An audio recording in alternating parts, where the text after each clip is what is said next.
Welcome, everyone. I know this is another odd circumstance for us, but in no way will it detract from what I am sure will be an enlightening and exciting lecture by Dr. David Bassiuni, who's going to talk to us for 15-20 minutes about his background and also current events and how he looks perhaps at recommendations for the new Biden administration.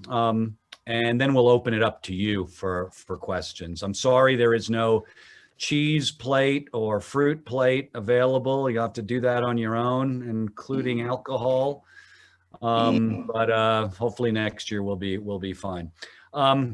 You've probably taken a look at Dr. Bassiuni's resume on the Conference on World Affairs site, which is impressive.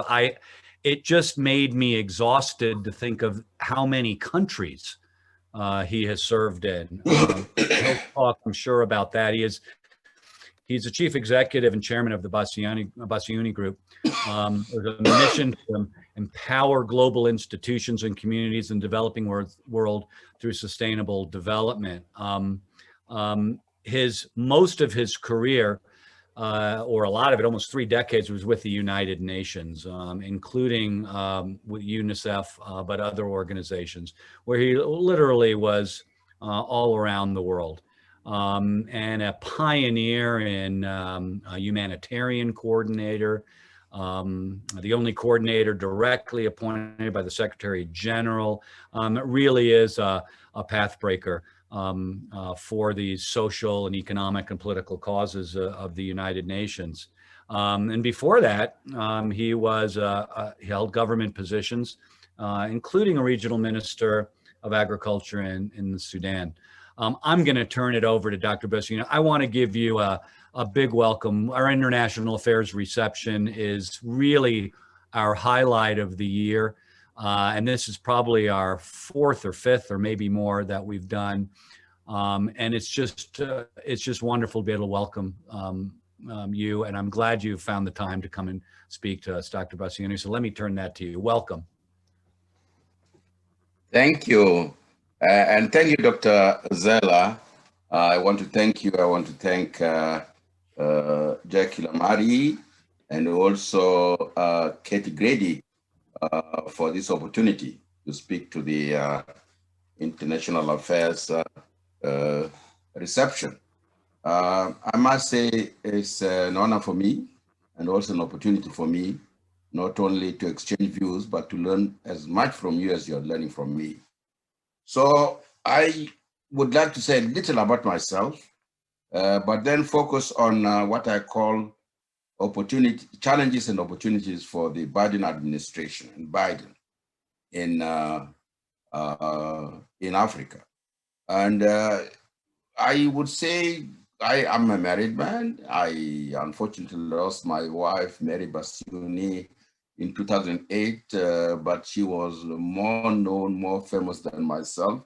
As a matter of fact, back home, when most people who didn't like me, we used to call me a driver, and I was proud of that. But nevertheless, we had 4 children, 3 boys and 1 girl, and you can Google and find out about her. I am a teetotaler, and I've never smoked in my life.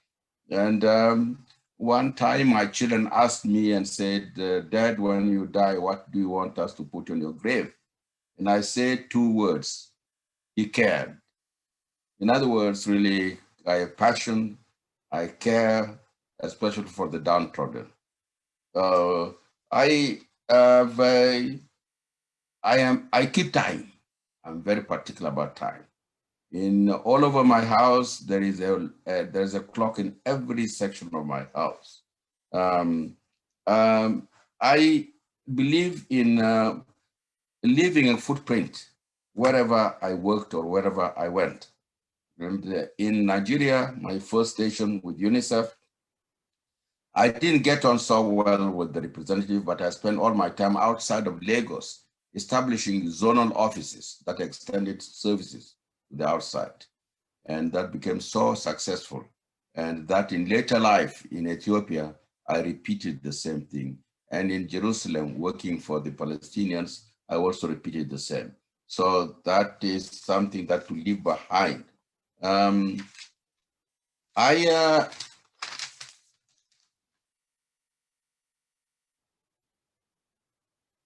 believe that in every, in the most evil of people, there is always something, one single thing in that particular person, which I always try to find, to discover.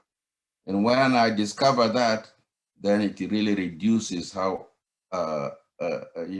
any dislike or hatred for that person. And that's really a very practical way I've been able to reduce the number of my enemies. I will now go to my career was already, I think Dr. Zeller did a good job of giving it, but I was a senior government civil servant in my country, in South Sudan. In Sudan first, then South Sudan. I rose from there to be Director General, and eventually as Minister of Agriculture, Regional Minister of Agriculture.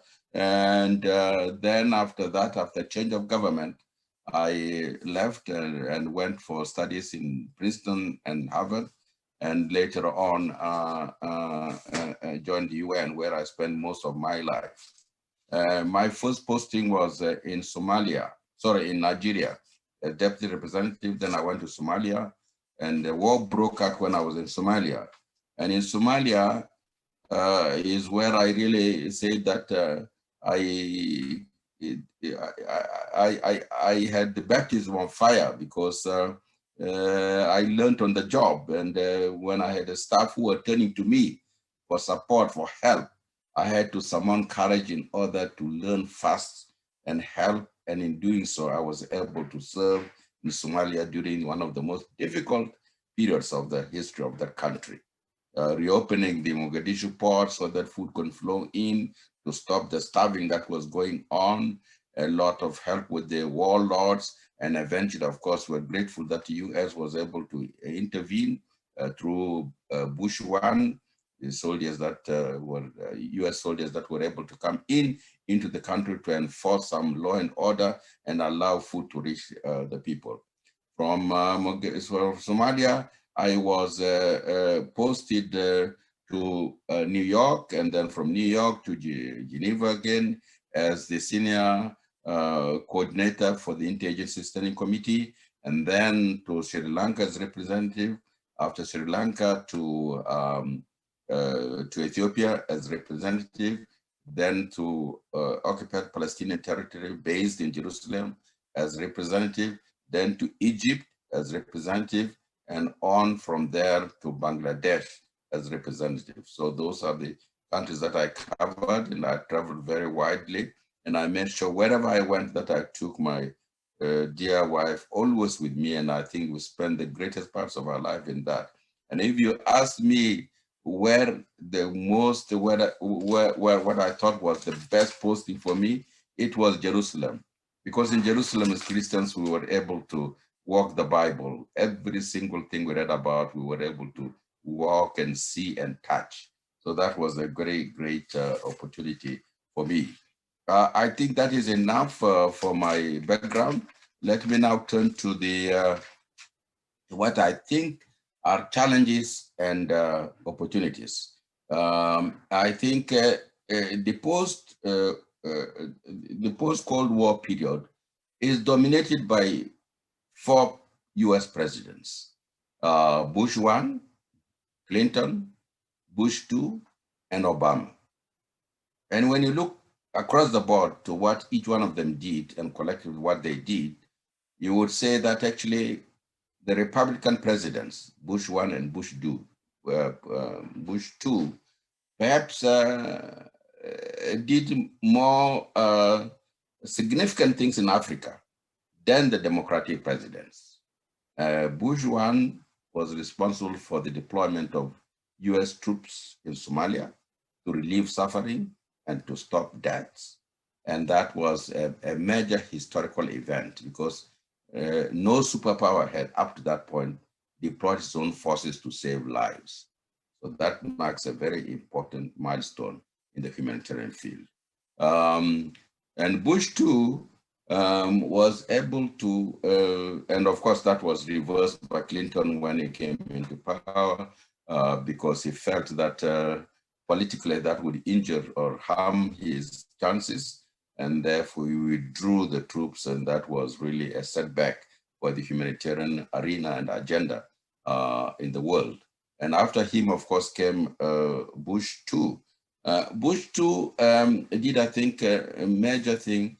One of his major legacies is really the massive mobilization of resources for HIV/AIDS in the continent. And to this day, he's remembered greatly for that. And after him, of course, came Obama.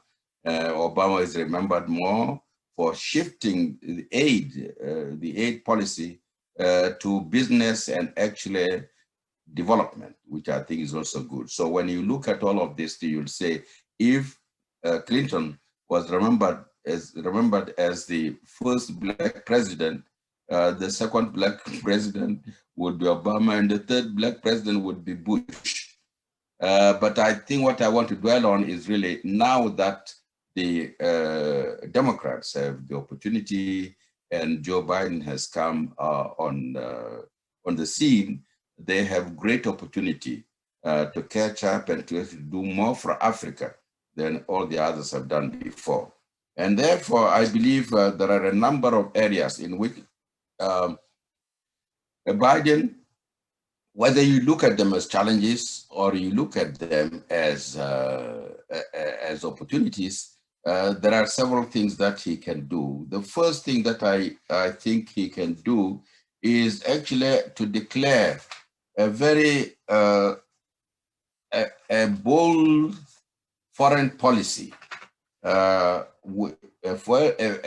bold foreign policy which meets the national interest of US, but it is based on a number of criteria, like maintaining good governance, democracy, respect for human and civil rights, and also improving and promoting on investment for self-reliance.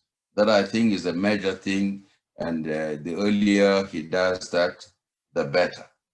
The second thing is that there are a number of healthy and very dynamic things happening in Africa. When I spoke at the conference on the World Conference just a couple of days back, I called them beacons of hope. So there are a number of things that are happening which we need to also build on. Those are things like, for example, Africans and African forces and African organizations are actually trying to stop conflicts, restore law and order, and improve governments. And that has been done very well by the Economic Community of West Africa states, ECOWAS, so that they brought back peace and stability in Liberia, in Sierra Leone, and also in Gambia, in the Gambia. And in Gambia, single-handedly, they were able to change the system there. That is something that needs to be done. There are very promising policies, gender equity policies pursued by Ethiopia when actually in a cabinet, Abiy Ahmed, the president, appointed 50-50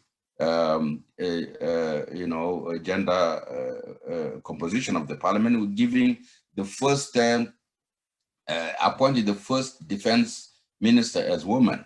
In Rwanda, you have President Kagame pursuing this with such an aggression that actually now 64% of the members of parliament in Rwanda are women. And I believe this is a feat which will be very difficult for the US Congress to compete against. Africa is a young continent. It has got a median age of 19.7, as compared to 30.4 for the rest of the world. And this is a dynamic, restive, youthful population are a very strong buying power, and also they have talent which can be used, and therefore that's something to use. Africa has a growing middle class. Right now, there are about 12 billionaires in Africa, and that is a sign that Africa is going towards a stronger and stronger economy. It's despite the pandemic, it is expected to grow at 3.4% in this year, where that is also a plus in the case of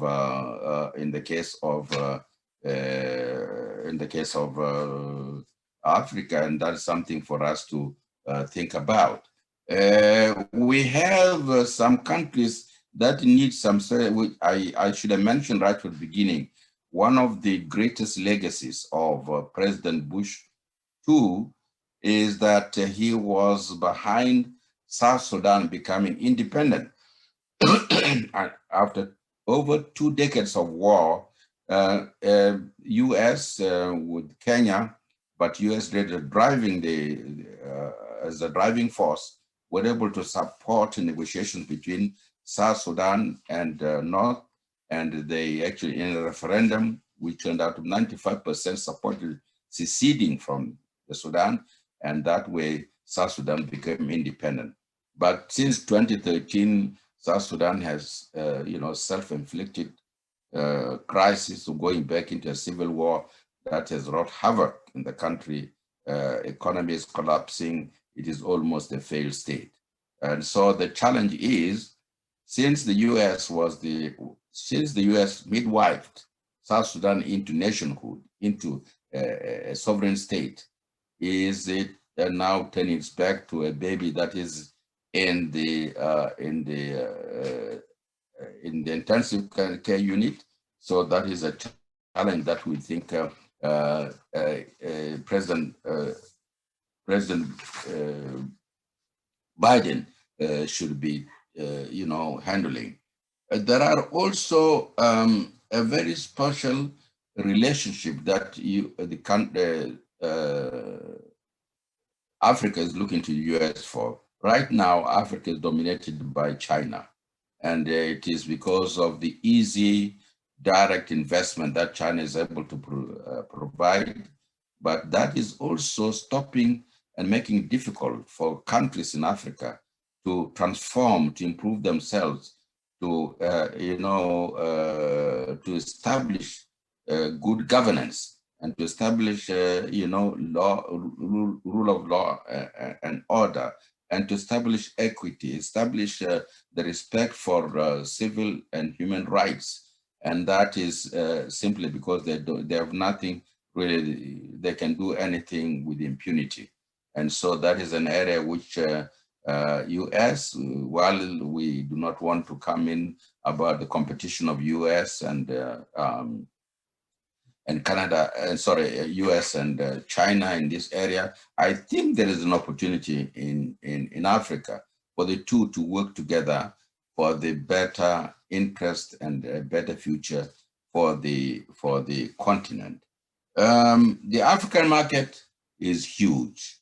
And as we said, the market itself, in terms of what it produces, in terms of the fact that it has perhaps the largest raw materials reserve in the world,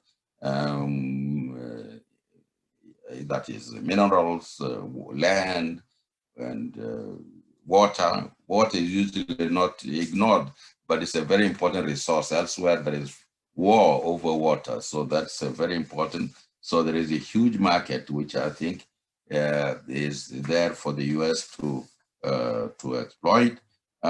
We also feel that the health and technology is becoming even more important now, especially in light of the COVID-19 that right now this US is pursuing very, very strongly. And it is true that President Biden's hands are tied by the call on him to bring the pandemic under control in his own country before he tells the world. But we hope that there will be a time when he can also address the issues of the other world, because if you don't address those problems, they will come to haunt you. The world is now a village, and therefore we need to, whatever happens in one part of the country, in one part of the world, affects others in the other part. So we are a small world, we need each other, and I think President Biden has come into this. There is a lot of goodwill, there is happiness, and I think Africa is warmly working to and hoping that Biden will bring about a fresh blow of fresh air into the continent. But all of these things will actually not materialize if we do not have certain things in place. One of the things is that US can come on board, and Biden can do the best it can, but there must be a reciprocal also action on the part of Africans and African leaders. And that is a challenge for us. And it reminds me of but before I go to that, let me go back a little about South Sudan. When South Sudan became independent, the world was not prepared for that, because the world felt that Kosovo was the last new country in this century, not another one. But when it became independent, and I had the honor to be on the delegation that went to the United Nations for the acceptance, for the application and acceptance of South Sudan into the UN, we didn't have much problem in the Security Council. It was passed.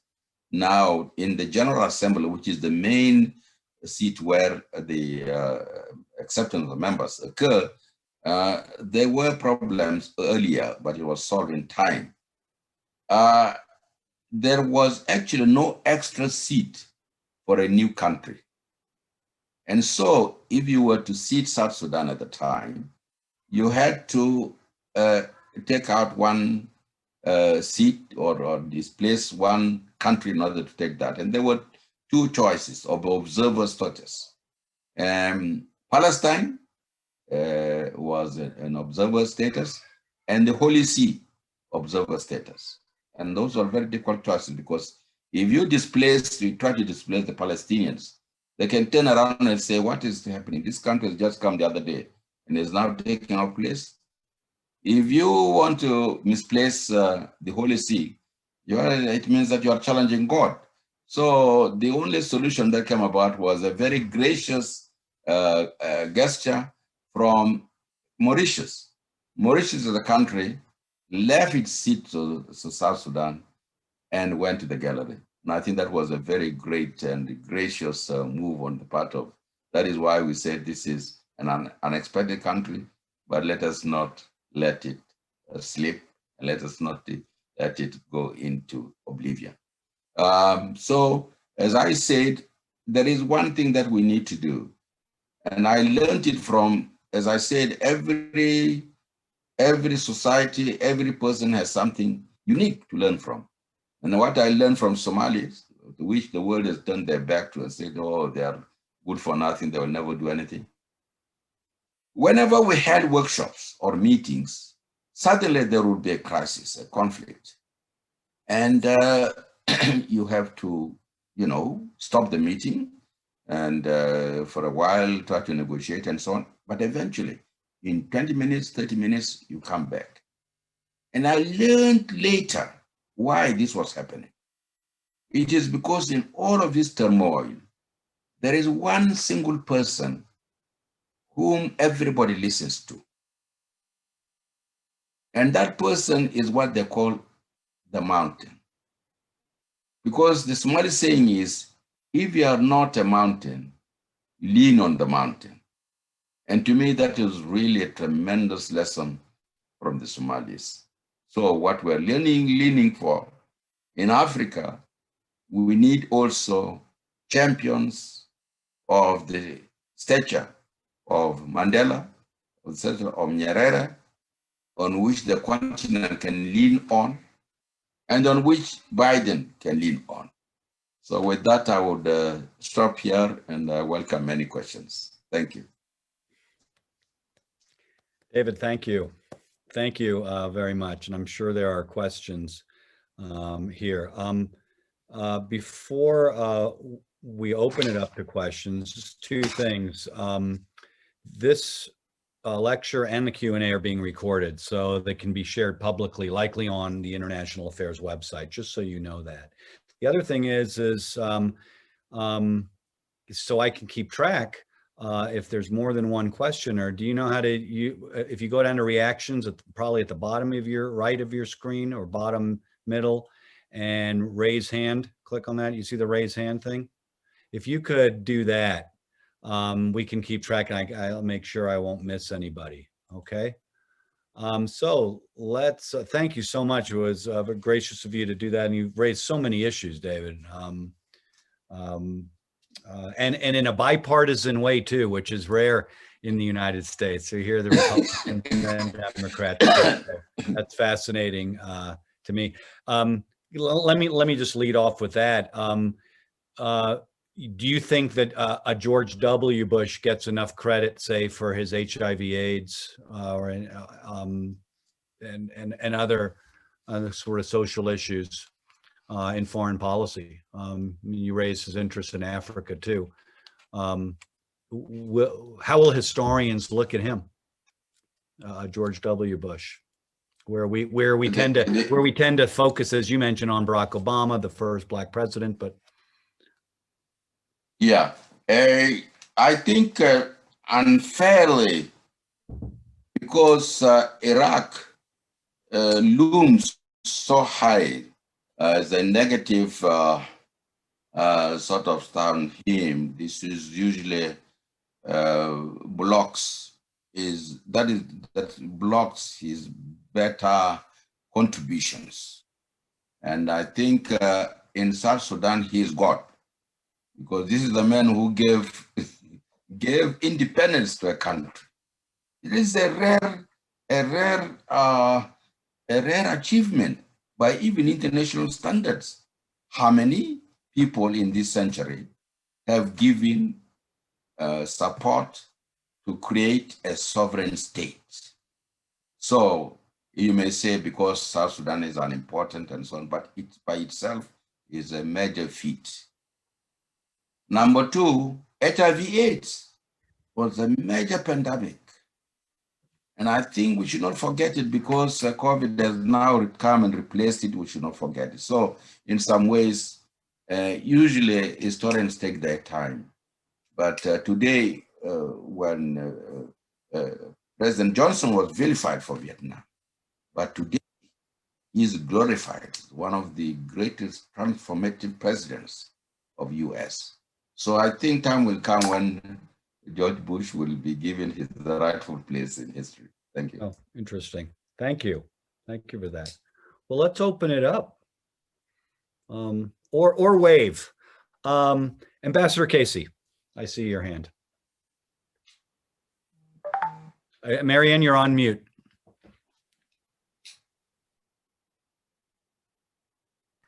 There we go. That's better, yeah. Thank you very much for such an excellent presentation, so cogent and just a wonderful analysis of a very large and very complex continent. So, and I was very struck by the points of light, the beacons of hope that you emphasized, because so often when African news reaches the United States, it's of disaster or destruction or civil war. So the good news does not make the front pages of the New York Times or the Washington Post. So apropos of sort of some of the smaller aspects of development and life, I would be very interested in having you comment on the issue of population growth and population management. Thank you. Thank you, Ambassador Casey. And you ask a very difficult question because On the one hand, I am torn because I feel Africa is large and Africa needs more people and Africa needs more human resource to develop itself. But then that is parochial in a sense because then it's looking at it from the angle of Africa. But of course, you are looking at the angle of the world. Yes, I think a population growth and both control and population growth has to go hand in hand with the development of the resources that Africa is going to rely on.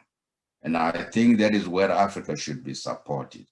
As you see, there is a lot of very negative media and press on Bill Gates, on China, on many other innocent people are saying that they are deliberately want to Africa to depopulate Africa so that the land could be available for Chinese to settle on, for others to take over, for the resources to come to the West. I think that is irresponsible. I think what is being said is that if you do not have your population under control, it will then, you will be riding on a beast that will destroy you. So I agree with you. And very important agencies like the UNFPA, United Nations for Population Agency, are sometimes, subjected to US, discrimination when it comes to funding, simply because they want to bring about some reasoning, some rationale in the way nations manage their populations. But I entirely agree with you that that is an important point and it should not be ignored.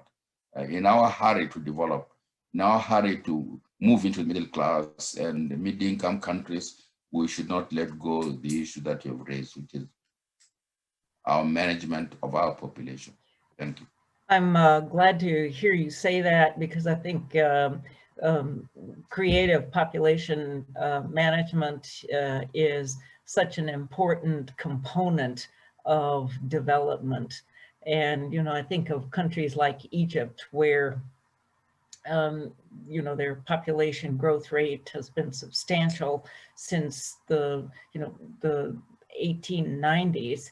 And they have to run to stay in place just to keep up with the needs for new jobs each year for new workers coming of age in the country.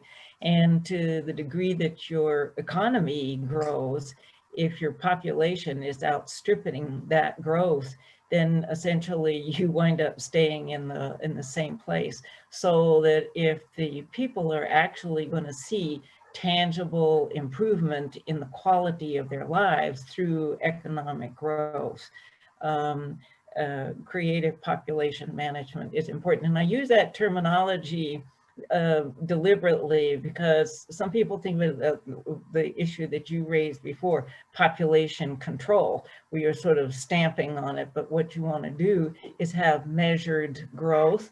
A country I know well sort of stubbed its toe on that issue for both religious and political reasons, and then backed off, and they repackaged their population management program as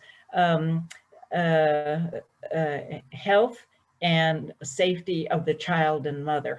And that was something that the local population could connect with and could understand and could accept and make it its own.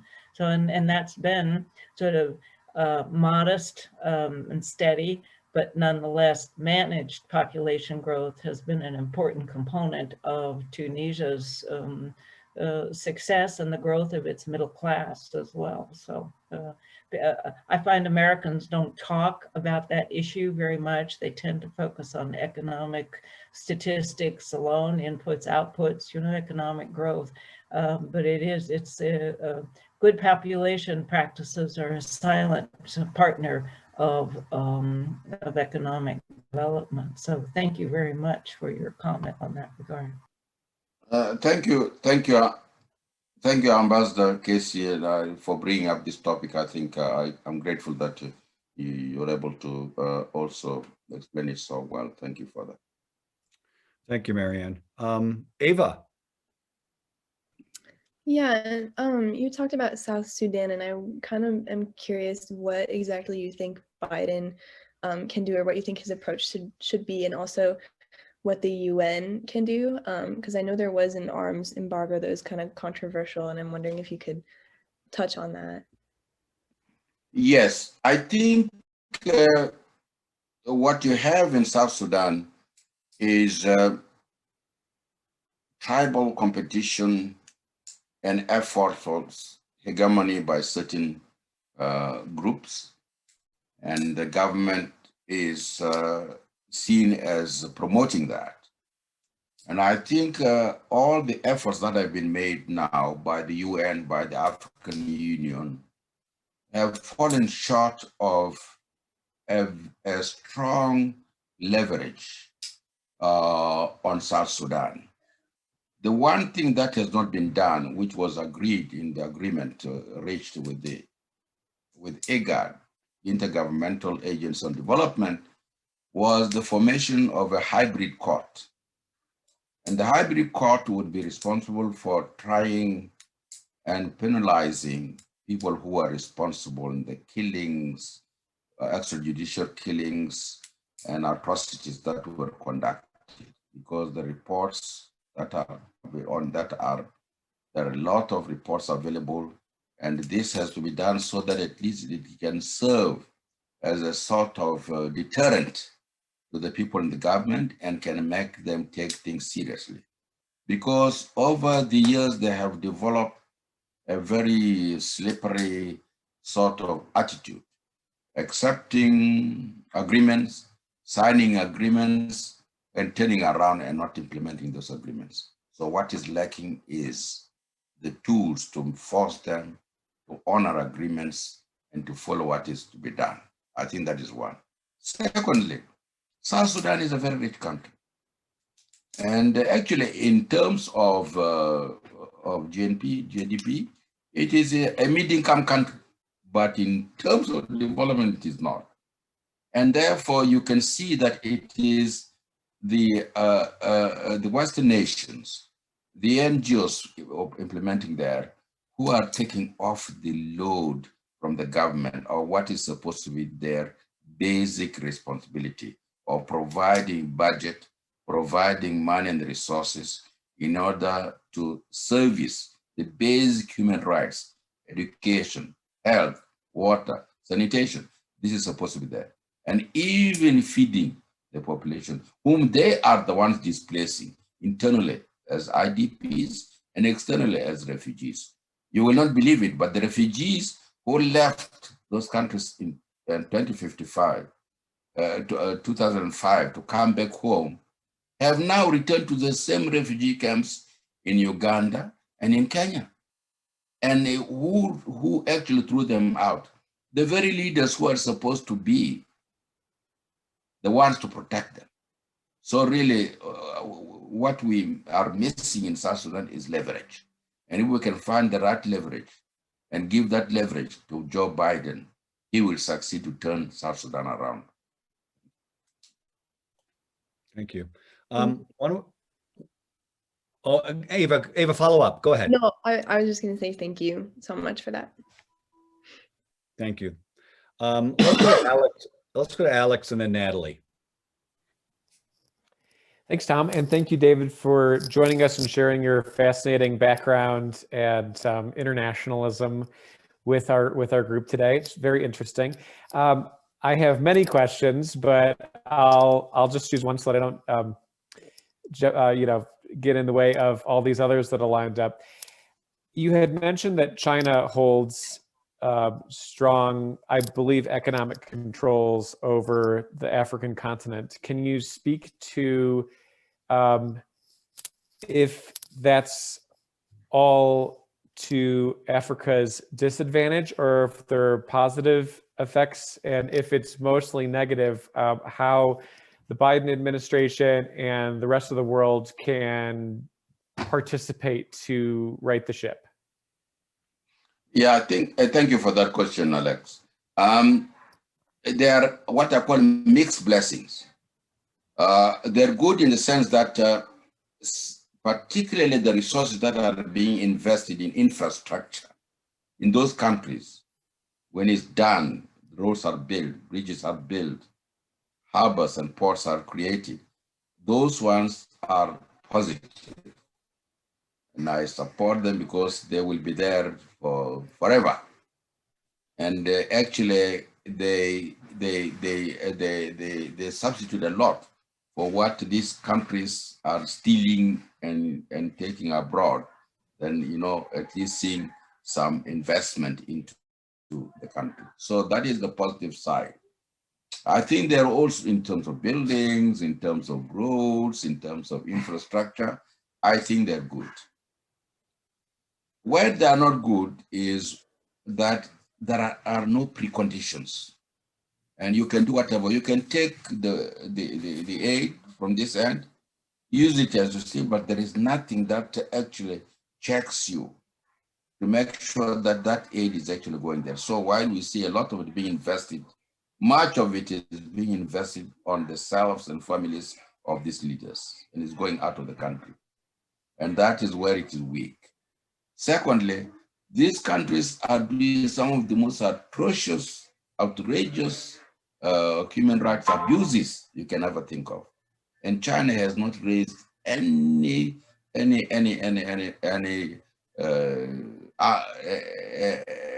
finger to stop that. In the Security Council, when there have been some very strong resolutions against South Sudan, particularly the ones even on sanctions, China and and Russia would vote against it. And so that has given these leaders a free hand. And so they go by simply impunity. You can do whatever you got it. China is there to give you the money, and you can pocket part of the money and put some in there. So that is where we see the weakness. So there is a weakness, there is a good part of it, there is weakness. And what is worse is this: soon you are going to see another type of competition between Chinese themselves. Actually, Chinese individuals coming in, and they are actually well spread in West Africa, where they are competing with the local traders on the spot for survival. And there is also a big fear, well, may not justified, but I think Ambassador Casey might have touched by her question on population, that China is also looking for room for the population, so that at least some of the population can overflow into Africa. So there are good sides and there are bad sides. But the question is, can we use the good side that China provides in order to bring things under check, but more importantly, the governments under check? I think that is the issue. Thank you. Natalie. Hi, so you mentioned that you see Bush as like a leader in American involvement in Africa. And I was wondering if you see Biden as having like a potential to kind of match that presence. If Bush was really present with HIV/AIDS, would Biden's influence have anything to do with COVID, and what would that look like, and in what specific countries? Or would it just not have anything to do with another epidemic or pandemic? Yeah, I think as I said earlier, because I'm also South Sudanese, I have a soft spot for Bush, and I hope his place in history will be restored. But that is the past. Right now, Biden is in charge, is in power. It is his regime, it is his administration. There is a lot of world goodwill for Biden. No president, maybe Obama, but no president is coming to power with such a sweep of goodwill than Biden. And Africa has that plenty. And he has much to build on. The thing is, where does he want to build? and we have tried to mention to him that, remember to build on what has succeeded or is succeeding in Africa. That's one area. Secondly, look at the young population and see how their energy and their talent can be unleashed, because that is the future. And also at the business sector, you know, the middle class, which is also opening up opportunities for trade between US and Africa. And so there are a lot of opportunities. It is for Biden to choose what his flagship is going to be and what is going to drive his. Is it going to be like Obama? Obama, as you know, grasped in Africa with the two things. His Lighting Africa project, which he planned for 30,000 megawatts of power for Africa by 2030, and also his YALI, Young African Leaders Initiative, which is to prepare leaders for responsibilities and so on. So those are also points which Biden can dwell on. But I really don't want Biden to take the path of the last administration, where I was asking yesterday whether the Secretary of State has ever been to Africa. I think he has been, to be fair to him, but no one has really bothered about Africa, as if it did not matter. Surely a continent of 1.3 billion people with such resources, with such a young population and a growing middle class, you cannot just sweep aside. It's a great partner for you. And the goodwill is on your side. People naturally look to the States for leadership. But in fact, one of the questions I would ask is, are we fair to the US? Because are we putting too much on the US that they should solve the world's problems and so on? Those are rightful questions. Now, that actually leads me to something I was going to forget, which is, what do I owe all of the things I achieved to? I think part of it comes from my missionary education. A missionary education I received was strong Christianity and a very strong curriculum of world history and geography. And so later in life, when I was traveling in Australia as a Commonwealth visitor, I knew more about Australia than the guide who was taking me around. And that I cannot say of the United States. And so my cry to the youth and students and to the educations of the United States is strengthen and promote world history and geography. Because if US does not, the Americans do not understand the world, it will be difficult for the world to understand US and Americans. And therefore, the point of, concurrence, the point of working together may not be there. Thank you, David. Alex. So along the lines of what you were just saying, you had previously mentioned that there are these people that are referred to as the mountain, and that they're who everyone listens to. And is there like a rehabilitation that needs to happen with President Biden and these individuals to get the dialogue started on the right track? I thought, yes, I thought you were going to ask who are the potential hills on which Biden could live in Africa. Yeah, exactly. If I tell you another anecdote, it may leave you disappointed. A professor was speaking to us about visionaries. And he said, visionaries come once in a century. And in the last century, Julius Nyerere, the president of Tanzania, was Africa's visionary. In this century, Mandela is a visionary. So Africa has to wait for another century to get to get its next visionary. I don't like that anecdote because then I am actually, as a student of foreign affairs, I am actually discouraging you and saying, no, nothing new is going to come. But I think they will.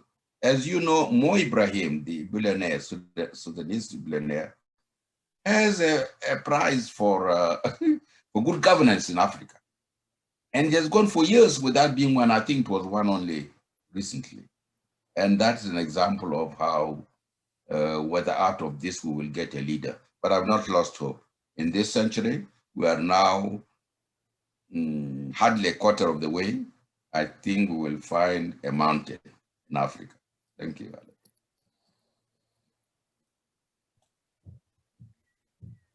Oh, Marianne.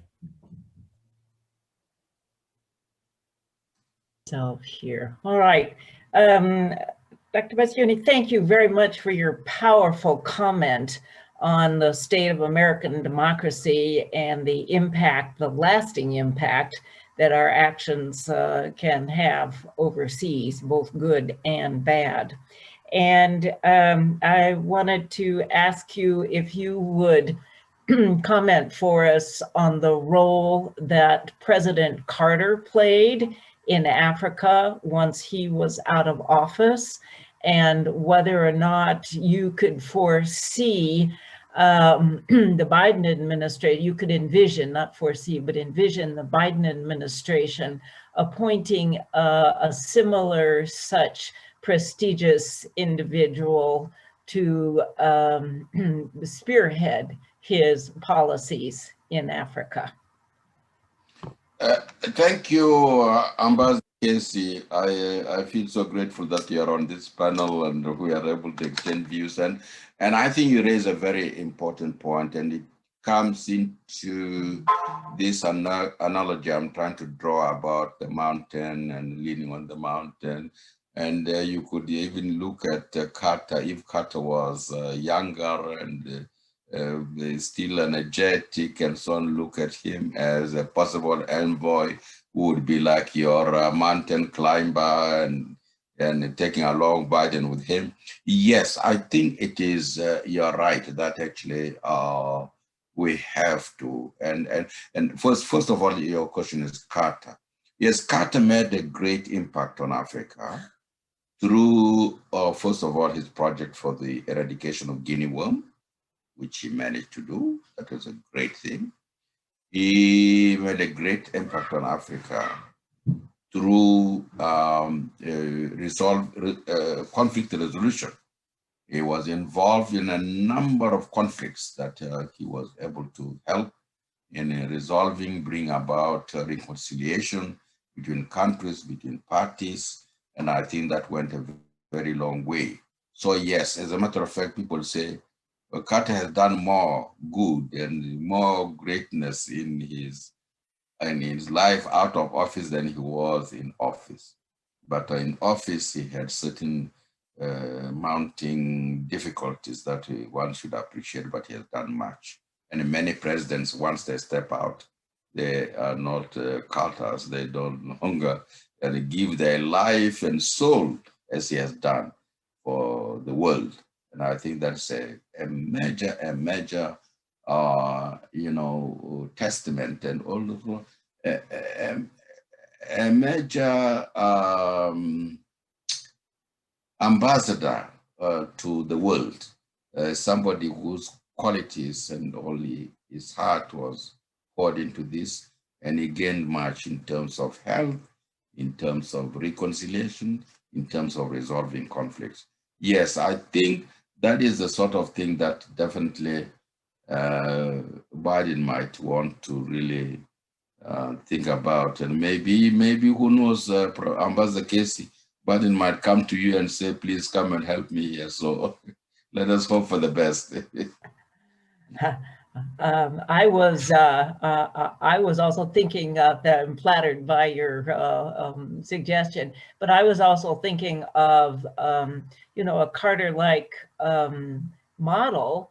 I was very struck by what you had to say about the contributions that Bush too made to Africa, and that would also be a way for Biden to cross party lines here in the United States and engage the prestige of a former president in an area of the world where he had been very active.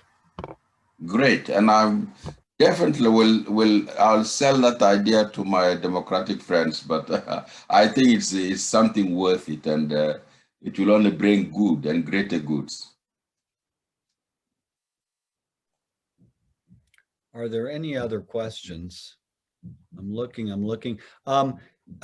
David, maybe you could leave us with this, because I know we're over an hour now, and I'm sure tiring. But what opportunities are there for all of us young people on this, but especially our students, in getting involved in Africa or the United Nations? What would you how would you counsel? What would you counsel us to do to follow your your inspiring words? Yeah, thank you, and thank you, Dr. Zella, for raising that point.